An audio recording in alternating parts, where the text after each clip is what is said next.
He only needed one evening, one night to remember he was still a man. Not just a father, a baker, a person held together by early mornings and flour, and a grief he had nowhere left to put. His friend signed him up for a parents' mixer. Simple. Safe. Except Derek wrote down the wrong room. And your name is?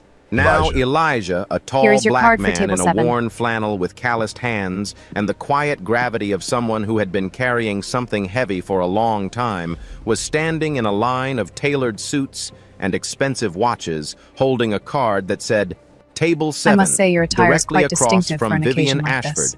the I prefer to be coldest comfortable in my own CEO skin. in the city. She looked at his worn flannel and said, Do you know what kind of event this is? He smiled.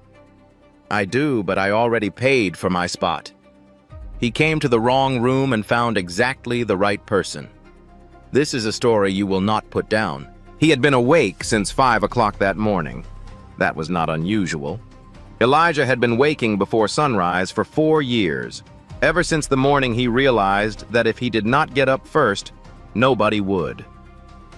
The bakery was small, a corner space on a quiet block, not famous, not written up in any magazine, not the kind of place people photograph their coffee in front of. It was the kind of place where the smell reached the street before the lights came on, and regulars knew the door handle stuck on cold days and had to be lifted slightly before it would open. Elijah had learned to bake because his wife Monica had loved bread. Not artisan bread, not sourdough with a heritage starter, just bread, warm, dense, honest bread that made a house feel lived in. He had also learned because his grandmother, Miss Luella, had run a small kitchen out of her back porch in the South when he was a boy, and the memory of her hands pressing dough at a wooden table while gospel music played on a kitchen radio was one of the oldest memories he still carried whole. When Monica died in a car accident 2 years after Zoe was born, Elijah had no language for explaining loss to a child who was still learning words, so he had baked instead. He turned the grief into something Zoe could hold in both hands. 4 years later, the bakery was still there. So was Zoe. So in ways he could not always account for was he. And here is something worth sitting with for a moment. We often talk about grief as something people need to get over, as if sadness were a fever that eventually breaks. But watch what this man did. He did not get over anything. He took the weight of what he had lost and turned it into warm bread that other people would eat on their way to work, never knowing that what they were carrying in their hands was the shape of a love that had outlived its first home. There is a lesson in that about what people do with pain when they refuse to let it become bitterness. They feed someone. They make the morning a little warmer for a stranger. They become, without ever announcing it, the quiet reason somebody else's day begins well. Derek arrived before the shop opened that Thursday morning, coming through the back entrance the way he always did, holding his phone in front of him like evidence. Derek was Elijah's oldest friend, the kind of person who experienced life at a comfortable distance from its harder consequences and remained cheerful because of it. The two of them had known each other since the 9th grade, had sat next to each other at Monica's funeral, and had never once in all those years said a sentimental thing out loud to each other, because their friendship operated on the older, sturdier currency of simply showing up. He announced that he had registered Elijah for a singles event that evening. A community gathering, he said. Parents, mostly people who understood the particular fatigue of doing everything for someone else. You need to be around adults, Derek said, pouring himself coffee he had not been offered. You need to remember what it feels like to have a conversation that doesn't involve cartoon characters or loose teeth. Elijah said no. Derek listed reasons. Elijah continued saying no while dividing dough. Then Zoe came downstairs in her pajamas, carrying the stuffed rabbit she had slept with every night since she was 3. Her hair in the 2 neat twists Elijah had set the night before, because he had learned slowly and with humility that his daughter's hair was not something he could shortcut if he loved her properly. She looked at the two of them arguing in the kitchen and said with the calm authority of a child who had been paying attention, "Just go, Dad. I can sleep fine." She was 6 years old and already trying to give him space. That undid him faster than anything Derek had said. Before he left that evening, Zoe ran to the small table near the window where she kept her drawing supplies and came back with a folded piece of paper. She pressed it into the front pocket of his flannel, patting it twice to make sure it stayed. When Elijah tried to look at it, she shook her head. "Open it later," she said in the tone of someone who had given the matter serious thought. He kissed her forehead, thanked Mrs. Patterson from the apartment upstairs who came to sit with Zoe on evenings like this, and walked out into a cool Thursday night without any particular expectations about what the next few hours would bring. And here at the end of this first stretch of the story, perhaps we can pause long enough to notice something simple. A father who wakes before the sun, a friend who refuses to let him disappear into his own sorrow, a daughter who has learned at 6 years old to say, "Go, I will be all right." None of these people are extraordinary by the standards the world usually measures, but they are the kind of quiet scaffolding that holds a life together. If you are lucky enough to have even one of them in your life, perhaps today is a good day to let them know. We spend so much time waiting for the grand moments to say what matters that we forget the ordinary ones are the only ones we are guaranteed. The Beaumont was the kind of hotel that made Elijah feel like he had walked into someone else's life by accident. The lobby had the particular brightness of spaces designed to remind you of your own inadequacy. High ceilings, marble surfaces, staff who moved with the practiced calm of people trained to notice everything while appearing to notice nothing. He caught his reflection once as he passed a polished column, a broad-shouldered black man in a flannel shirt and work boots among a crowd dressed in the language of a different tax bracket. And he felt briefly the old, small tightening in his chest that he had learned to recognize and walk through anyway. Derek walked ahead, checking his phone, and led them to the 3rd floor. He pointed at a door and said, "That's it. Go in. I'll be right back." And then his phone rang and he disappeared around the corner. Elijah stood in the hallway and read the sign beside the door. It did not say what Derek had described. It said, "Executive Speed Connect Private Invitation Only." Beside it, in smaller text, "Ashford Capital Group Corporate Networking Series." Down the hall, considerably quieter and with a handmade sign taped at eye level, was room 3B. "Community Singles Mixer. All parents welcome." Elijah looked at one door, then the other. He was standing in the wrong line. He turned to leave, but the check-in table was already in motion. A young woman with a headset and a clipboard who would later introduce herself as Rachel was scanning the remaining arrivals list with the expression of someone whose evening had just gone mildly sideways. One confirmed guest had canceled 20 minutes ago. She looked at Elijah. She looked at the time. She looked back at Elijah and made the kind of decision that only people managing events under pressure are capable of making fast, pragmatic, and entirely consequential. "Name," she said. Elijah told her. She wrote something on the clipboard and handed him a card with the number 7 on it. "Table 7, she said. "Go ahead." Elijah walked in because he did not know what else to do. He found table 7 near the center of the room, sat down, and understood with quiet certainty that he was in entirely the wrong place. The room was all dark wood and low light, and the particular stillness of people performing ease rather than feeling it. Every person Elijah could see was dressed in the kind of clothes that were not purchased for occasions. They were the default. The men wore watches that could have funded his oven repair twice over. The women moved through the room with the composure of people who had long since stopped being surprised by anything. Elijah looked at his hands that his grandmother had once held between hers at a kitchen table and told were made for steady work, and noticed on the underside of his left thumbnail a thin white line of dried flour he had missed when washing up. He was thinking about whether to leave quietly before the event started, when the chair across from him pulled back and Vivian Ashford sat down. He did not know who she was. That was the thing that changed everything that came after. Vivian had spent years navigating rooms where every person she encountered had already formed an opinion of her before she opened her mouth. They had read the profiles, seen the photographs, registered the name. Their expressions, when she appeared, carried a familiar weight calculation deference, and sometimes the particular nervousness of people who wanted something from her. Elijah looked at her the way a person looks at someone they have never seen before, with ordinary, uncomplicated attention. She sat down. He nodded. That was all. She asked her question about the event, and he answered it simply. And the simplicity of that answer did something to the next 3 minutes that she could not immediately explain. She had prepared, as always, for a room full of people performing sophistication. She had not prepared for someone who had nothing to perform. There is something quietly remarkable happening here, and it is worth naming. Two people from two completely different worlds, a woman at the top of a financial tower, and a man with flour under his nail meeting for the first time with no idea who the other one is. And in that space, both of them are briefly freed from the weight of how other people have decided to see them. She is not the CEO. He is not the widower, not the single father, not the black man in the wrong kind of shirt. They are just two people at a table. The truth that slips out in moments like this is one we do not say out loud often enough.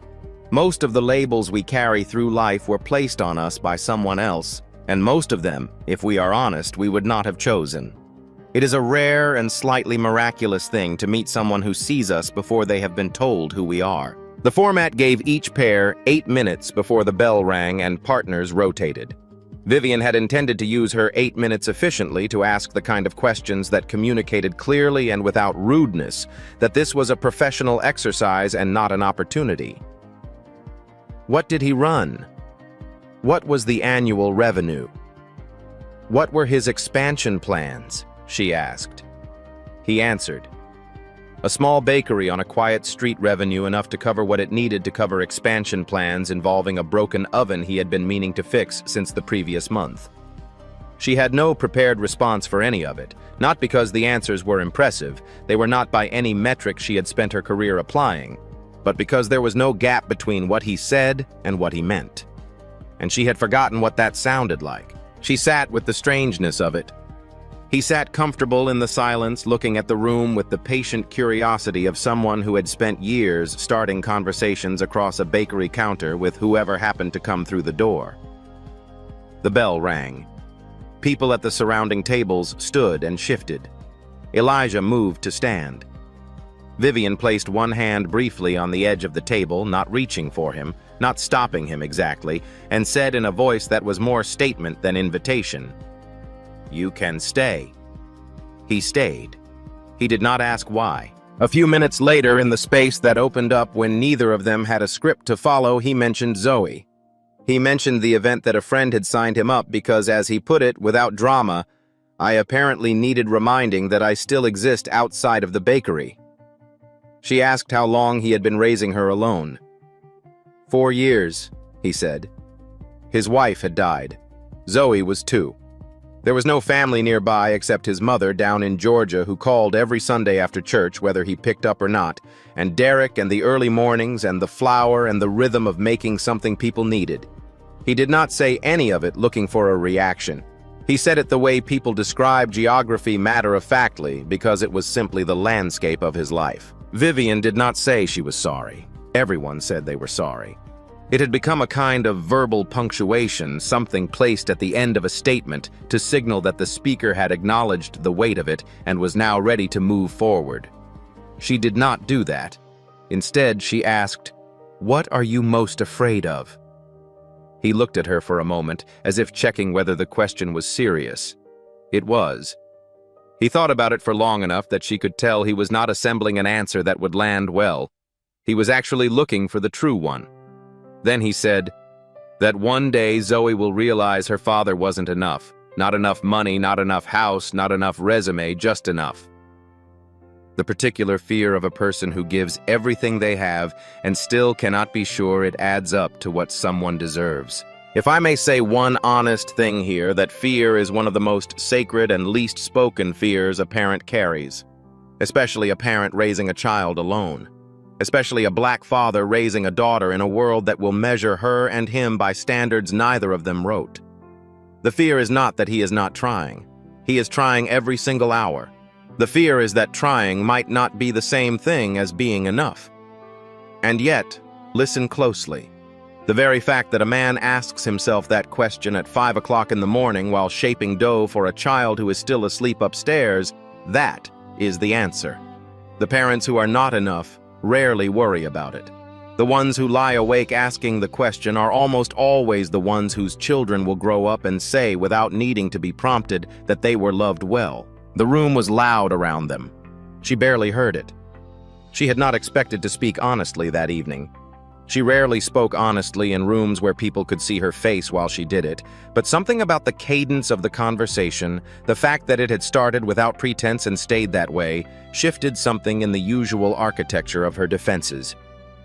She was about to say something real when he asked, "What about you? What are you most afraid of?" Nobody had asked her that question in years. Not in any meeting, not in any evaluation, not in any conversation conducted anywhere she could remember.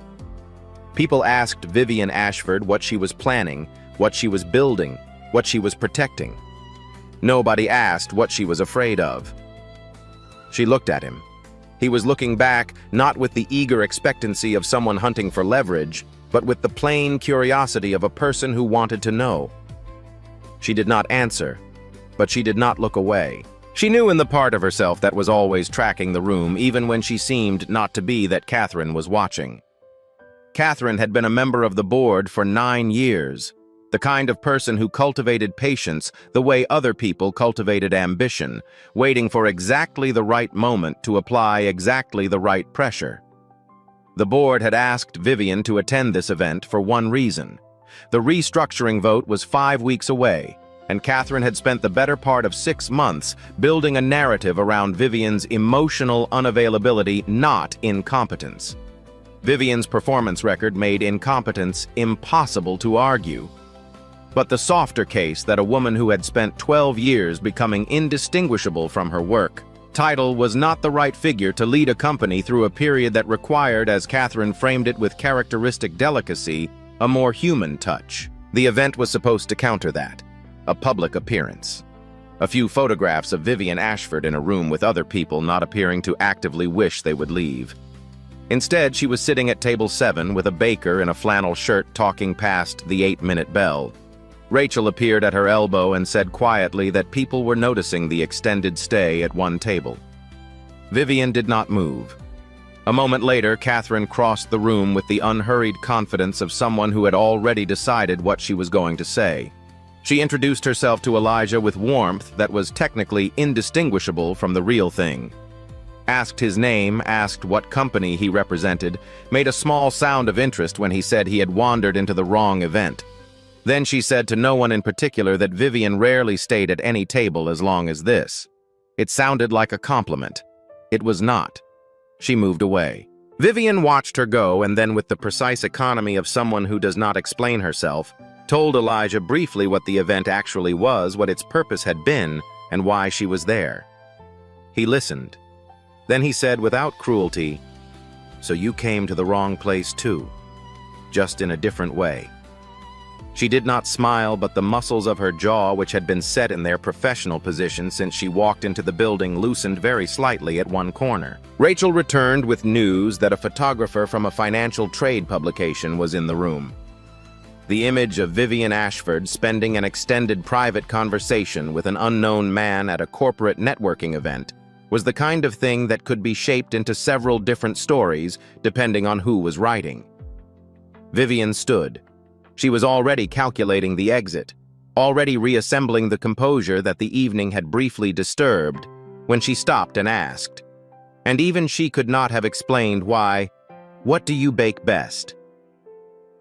It was the only question all evening that had nothing to do with strategy or management or the particular chess game she had been playing since walking through the door. Elijah answered without hesitation. She was already walking away when he finished, but she heard every word. And before we move forward, let us pause once more at the close of this second movement of the story, because there is a truth here that applies far beyond a bakery and a boardroom. Sometimes the wrong room turns out to be the right one. Sometimes the appointment you almost canceled becomes the evening that changes your life. Sometimes the person you dismissed at first glance has been carrying exactly the thing you did not know you needed. Life has a strange habit of delivering its most important gifts through the back door in work boots on a night when we were only planning to go through the motions. The quiet instruction is this: Stay open even when you are tired, especially when you are tired. The next ordinary Thursday might be the one you end up remembering for the rest of your life. The story appeared on page 6 of a financial trade publication the following morning. The photograph was small and not particularly revealing Vivian in profile in a room of suited figures, and behind her, barely in frame, the dark blue flannel back of a man at table 7. Derek saw it first. He arrived at the bakery before the first customers, held his phone up toward Elijah without saying anything, and waited. Elijah looked at the photograph for a moment, then he went back to the bread. Derek said several things in rapid succession, most of which Elijah did not register. At the office on the 38th floor of the Ashford Capitol building, Rachel placed the printed page on Vivian's desk without comment. Vivian read the caption, read the image. The photograph was too small to identify anyone clearly, but she knew the specific shade of dark blue in that flannel. She had been looking at it across a small table for long enough that she could have drawn it from memory. That same evening, Elijah was moving laundry from the basket to the machine when the folded paper fell from the breast pocket of the flannel. He had forgotten it was there. He opened it carefully, smoothing the creases with his thumb.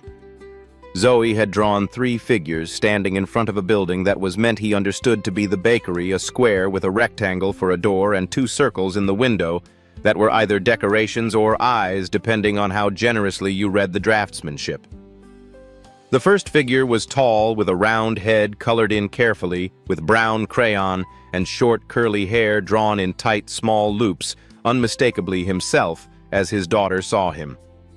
The second was very small, with a round head in the same brown and 2 twists of hair sticking up on either side, a self-portrait.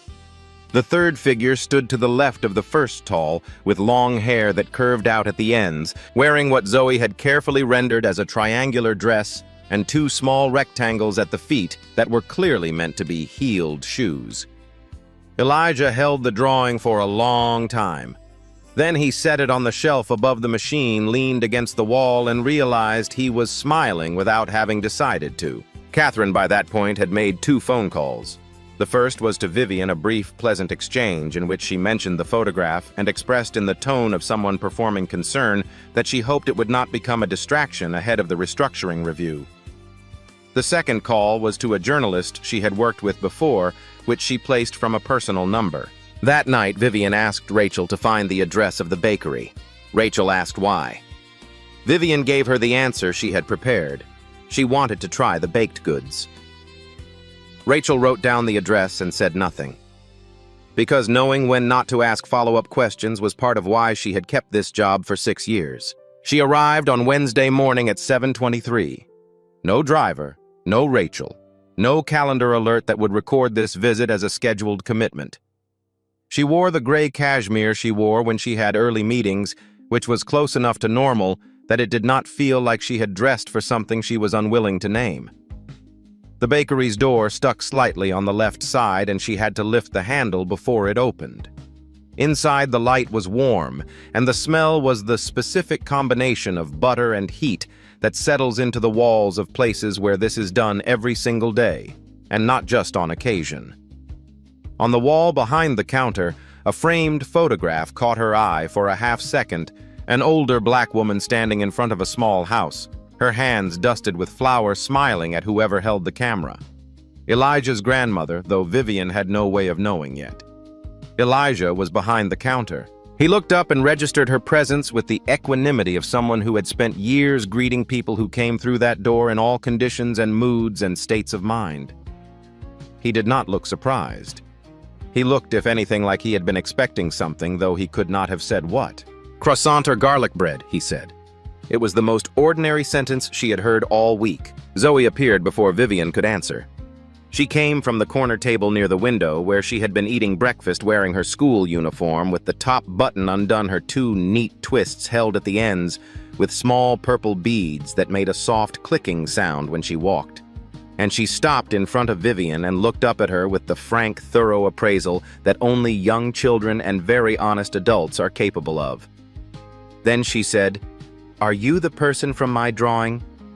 The bakery had 2 other customers at the far table. They did not look up. Elijah went very still behind the counter. Vivian looked down at the small girl with the direct brown eyes and the question that had no tactical layer whatsoever, just a child asking a thing she genuinely wanted to know. Before Vivian could find a response, Zoe continued nodding slightly to herself. "You're pretty. Dad can't draw, but I think I got it right."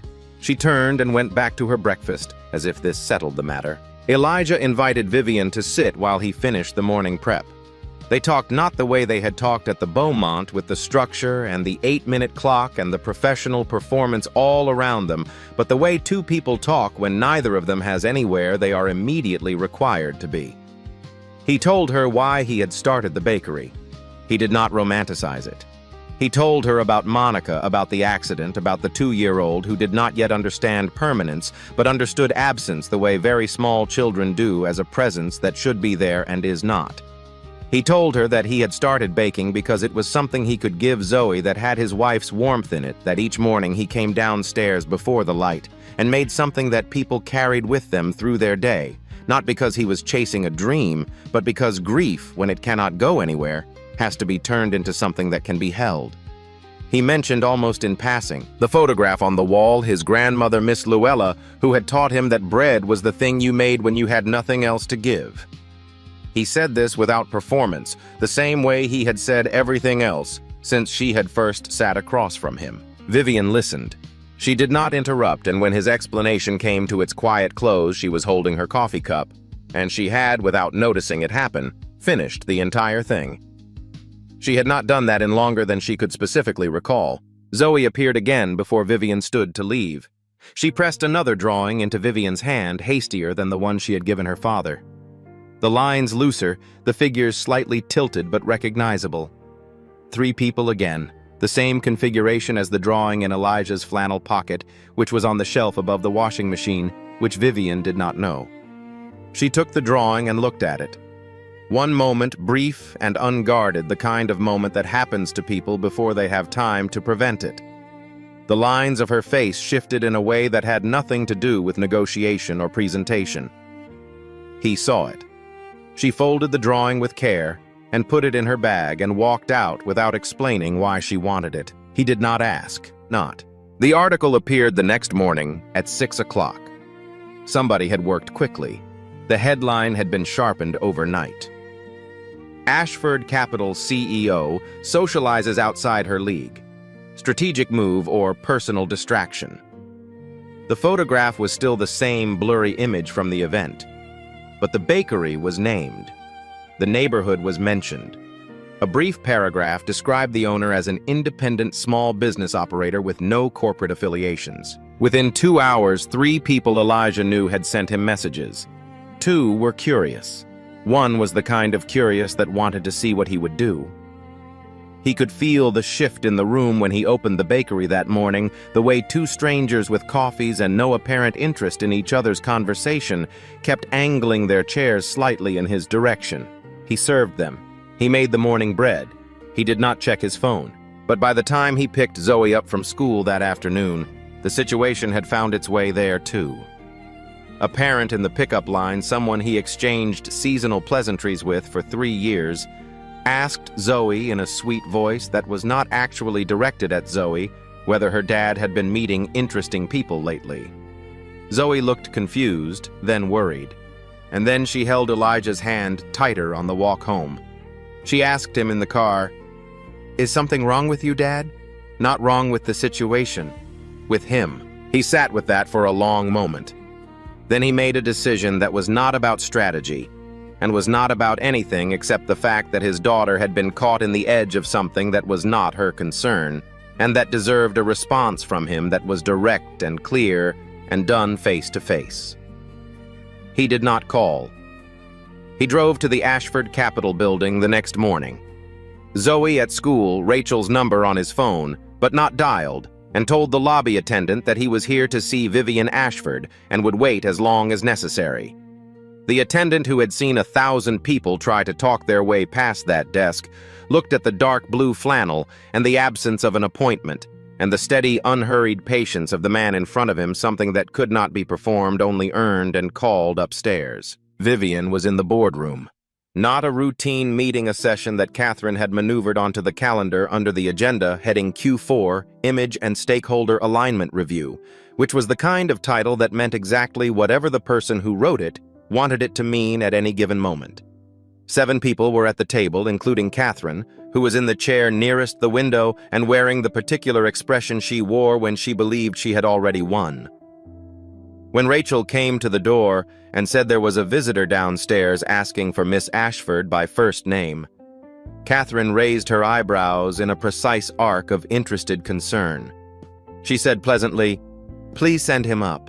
Elijah walked into the boardroom on the 38th floor in a dark blue flannel that had been laundered but was still slightly faded at the left shoulder seam. He was aware, as any black man who has ever walked into a room like that, is aware of every eye that turned toward him, and of every calculation being made in the split second before anyone spoke. He let it pass through him without flinching the way he had learned to let 1,000 similar moments pass through him, and he did not slow his stride. He looked at 12 people, found Vivian's face at the head of the table, and spoke to her directly without acknowledging anyone else. "I don't care about the article, but my daughter was asked questions at school pickup that she didn't understand and didn't deserve. I want to know if this is worth continuing." The room was silent in the way that rooms become silent when something unrehearsed and therefore uncontrollable has entered them. Catherine looked at Vivian with the calm of someone watching a mechanism they built begin to do exactly what it was designed to do. If Vivian dismissed him publicly, the story had another chapter. CEO discards ordinary man after allowing press attention to build. If Vivian acknowledged him publicly, Catherine would add it to the pattern. Emotional instability, poor judgment, the right kind of vulnerability in all the wrong places. It was a narrow corridor, and Catherine had measured it carefully. Vivian looked at Elijah. She looked at the 12 people at the table. She looked at Catherine, who was sitting with her hands folded and her expression perfectly calibrated. And then she did the thing that Catherine, for all her 9 years and all her patient calculation, had not fully prepared for. She did not choose the narrow corridor. She stood up. She looked at the room, not at Catherine, not performing calm for the board members, not managing the optics, and she spoke. "I've run this company for 12 years, she said. "I gave up everything that wasn't directly related to the work because I believed that was the standard I had to hold myself to, and I believed it was what made me effective here. I don't know if that was entirely correct, but I know what I want to try, and I'd like the room to respect that it's mine to try." Then she looked at Elijah and said, "Yes, it's worth it." She said it simply the way he said things. Catherine inhaled. The room shifted. Before she could speak, Rachel stepped through the door behind Elijah and placed a printed document on the table, not in front of Vivian, in front of the board chair beside Catherine. She said that she had retained for the past 3 weeks correspondence she believed the board should review at its convenience. She did not say what the correspondence contained. She did not need to. Catherine looked at the folder. The board chair looked at Catherine. Catherine maintained her composure with the skill of someone who had been maintaining it for decades. But the room's weight had redistributed and everyone in it felt the change. The session ended without any resolution that Catherine had planned for. Elijah left the building before anyone thought to ask him anything further. He had not gone there to rescue anyone or dismantle anything or deliver a speech. He had gone because his daughter had been frightened, and because straightforward problems deserved straightforward responses, and because he had spent 4 years learning that complicated situations did not improve by being avoided. He walked out into the afternoon and sent a message to Derek that said only, "Don't sign me up for anything else." Derek replied immediately with 4 questions. Elijah put his phone away. She texted him that evening, not a call, not through Rachel, from her own number, which she typed directly into the message field. The bakery. Before you open? Saturday. He read it, standing in the kitchen. Zoe was at the table behind him drawing something. He typed back 1 word. Okay. Then he set his phone down and went back to the dough he had left on the counter. And if he was more careful with it than usual, if he worked it with a slightly different quality of attention, he told himself it was because the bread deserved it, and that was true. and also not entirely the whole story. She arrived at 5:58 on Saturday morning. The sidewalk was still gray with early light, and the street was empty except for a delivery truck 3 blocks north. Vivian stood in front of the door with no driver waiting at the curb and no calendar entry that accounted for this hour. The sign said, "Closed." She could hear movement inside, the sound of someone who had been awake for a while moving through a familiar space without needing to think about it. She knocked. The door opened and Elijah looked at her with the expression of someone not fully surprised, but quietly pleased. "Earlier than I expected," he said. She said, "I didn't want to be in the wrong place again." It was as close as she had come in a conversation with another person to admitting something without a clause attached to it. Zoe came downstairs 12 minutes later in her pajamas with the rabbit tucked under her arm, and her hair in the particular disorder of someone who had slept deeply and well. The night's twists loosened into soft clouds around her face. She walked to the corner table, looked at Vivian, looked at her father, and pulled out the chair to her left with the casual confidence of someone arranging a thing that had already been decided. "Sit here," she said to Vivian. "Dad always leaves the bread on this side when it comes out." Vivian sat. She set her bag on the chair beside her and looked around the bakery in the early morning light. The flour-dusted shelves, the handwritten menu on the wall, the small glass case that would hold the day's baked goods once they came out, the framed photograph of Miss Luella watching gently over the whole room. The low hum in the back. Zoe was explaining something about her school's upcoming art show, addressing Vivian with the assumption that this was a person who would be interested because Zoe had not yet learned to assume otherwise. Vivian listened. She did not check her phone. She had placed it in her bag when she walked in and had not thought about it since, which was something she could not have done 6 weeks ago and was doing now without effort, and that seemed worth noticing. Elijah came out from the kitchen carrying a small tray. He set a cup of coffee in front of Vivian and a glass of milk in front of Zoe.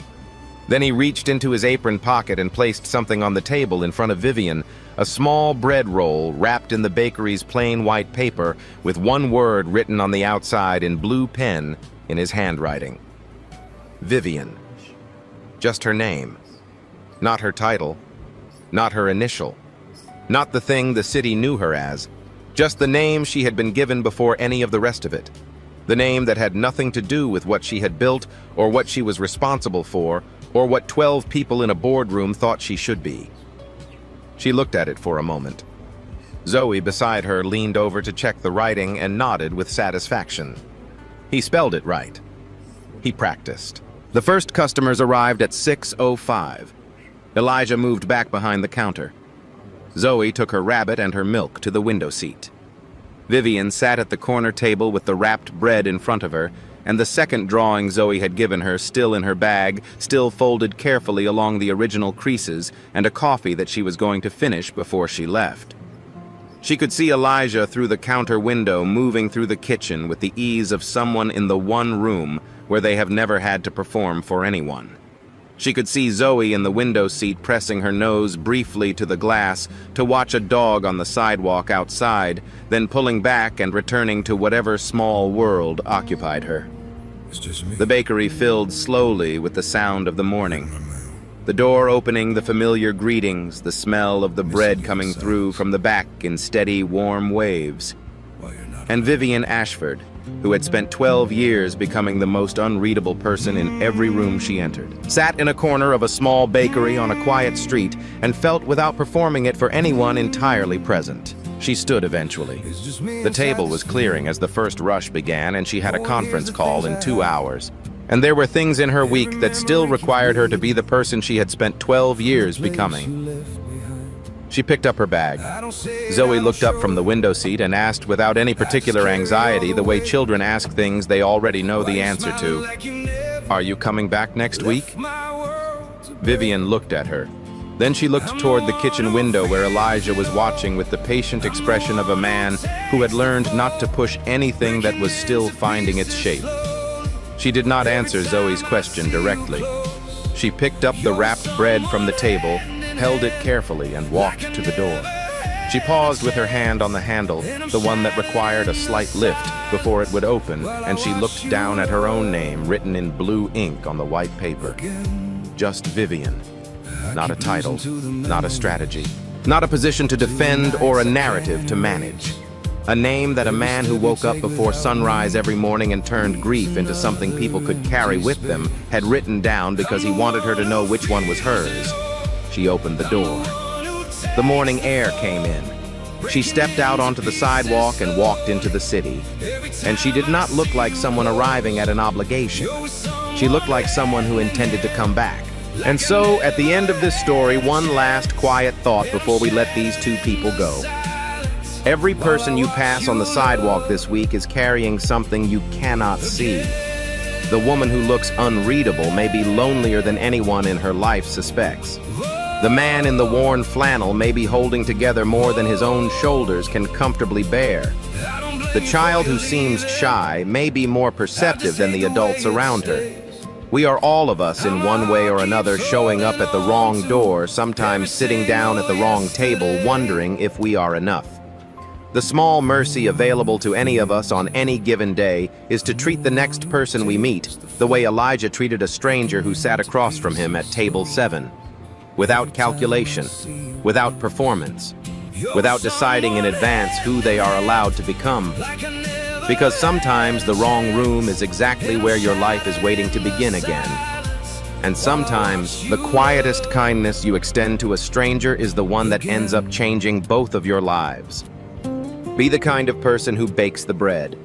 Be the kind of person who writes the name in blue ink. Be the kind of person who walks in even when you are tired and lets the morning find you exactly where you are.